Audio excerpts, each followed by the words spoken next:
Well, hey there once again, Wildcat fans. How are things going? Hopefully well, as always. Welcome back to another LC Coaches Show. I am Brad Wilburn. Glad to be joined once again by the one and only Bobby Buchanan as we talk some LC softball here again this week. And lots of games to talk about. 5 games since we last talked last week, and then we got 3 more coming up this weekend, of course. Right here in Palma, which is very exciting in itself. But let's get into some games real quick. Talk about. I guess we'll start with the last series there in Longview against Laterno. I took 2 out of 3 from the Yellow Jackets. 2 games where it was a 5-0, and you had a big lead there, 8-2 or whatever it was in the last game. But the middle game a lot closer.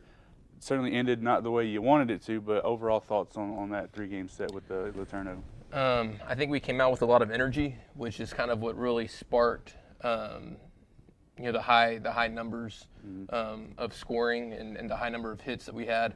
But I don't think we adjusted well, especially to the second pitcher, And I think we kind of got complacent and comfortable with the lead that we had. And a team like Laterno, that's what happens when you get comfortable and complacent.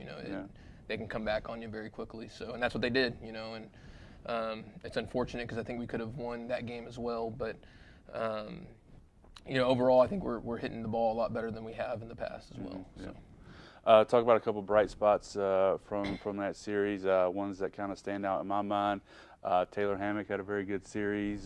She had like 11 hits or something like that, and drove in a few runs. They had 4 RBIs in one game, I believe. Mm-hmm. And then Savannah did her thing. We've come to expect her over the last 4 years. And any others that stood out for you? Caitlin Moore had a pretty good series as well. Maddie Stein didn't do bad, but it's Maddie Stein. Yeah. So no, but Taylor Hammock, I mean that was the one that really popped out to me. Mm-hmm.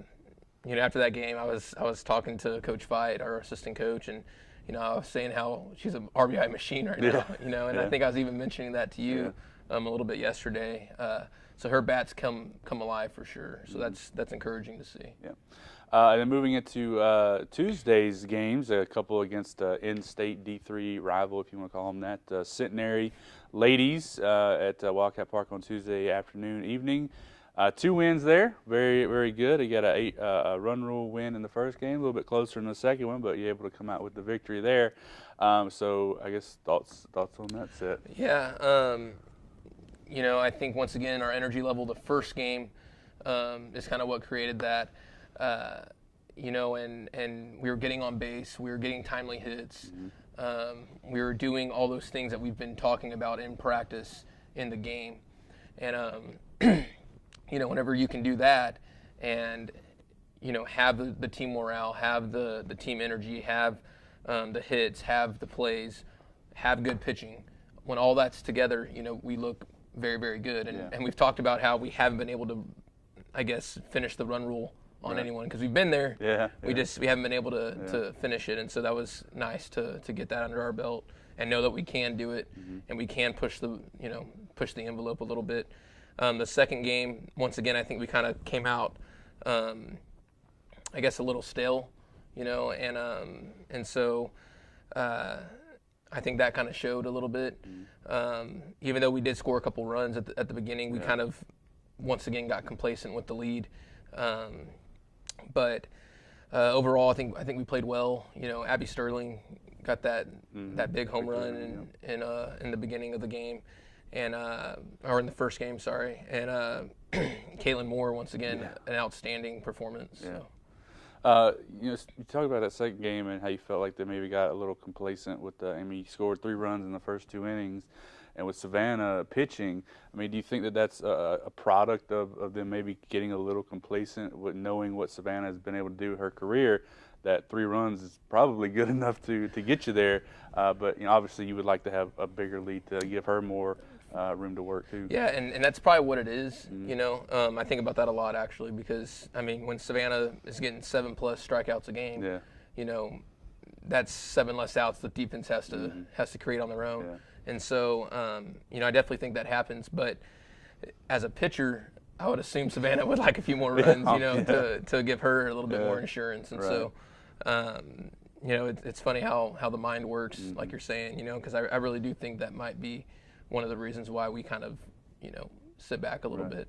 Interesting. But another thing I found interesting was their ace, they threw the second game. Yeah.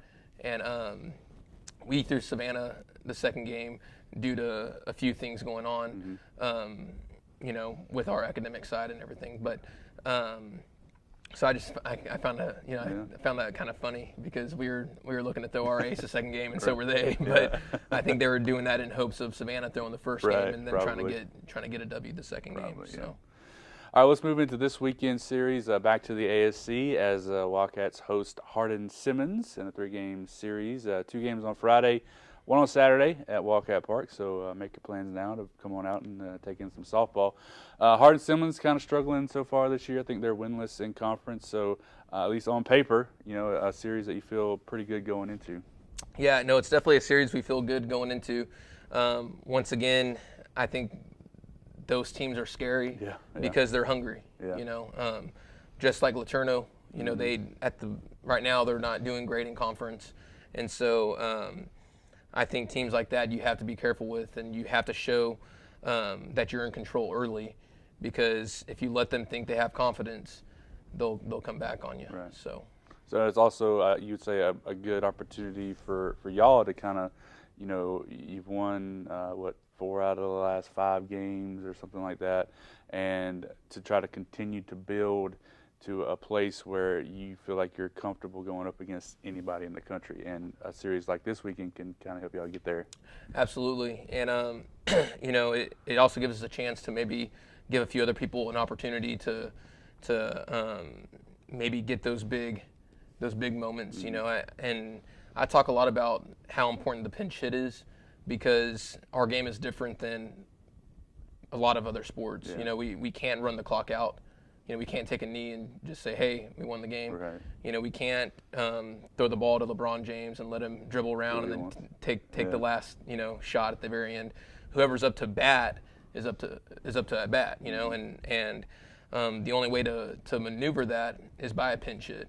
Right. And so that's why for our offensive package, it's so important to have a good pinch hitter, and for our team to be focused throughout the game, because whenever your number's called, you're going to be put in that situation. Caitlin Moore's prime example of it. Yeah. Early on in the season when she was one of our go-to pinch hitters, we put her in that spot and she succeeded a lot of times. Mm-hmm. So. And now she's in the lineup. Right. It's crazy how that works, huh? Exactly. Yep. Funny, interesting, right? There you go. This weekend at Wildcat Park, like I said, 2 games on Friday and then 1 on Saturday. The 4:00 start on the doubleheader Friday, noon start on Saturday. So make your plans, come on out, enjoy the weekend at Wildcat Park. But if you can't make it, we'll have live stats and video for you on our website as well. So just find the links and you'll be able to watch it, keep up with it, and all the things. So. Coach, thanks as always for joining me this week. Thank you for watching. I'm Brad Wilburn. We'll see you next time.